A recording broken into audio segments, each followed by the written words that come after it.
أهلا وسهلا بكم في قناة منوعات أحمد شعبان. لا تنسي الصلاة على النبي. نيمار: سألعب مباراتي الأولي مع الهلال هذا الشهر.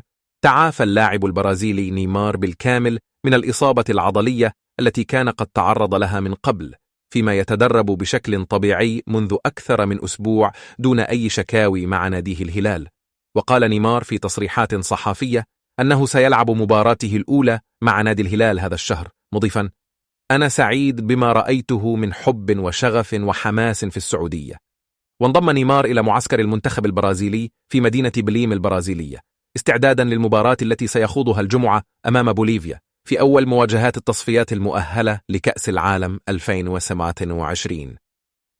وسيلعب الهلال السعودي يوم الجمعة 15/9/2023 مع الرياض في الدوري السعودي الساعة 9 مساء بتوقيت مصر والسعودية. لا تنسي الصلاة على النبي. شكرا لكم على المشاهدة. من فضلك اعمل إعجاب للفيديو، والسلام عليكم ورحمة الله وبركاته.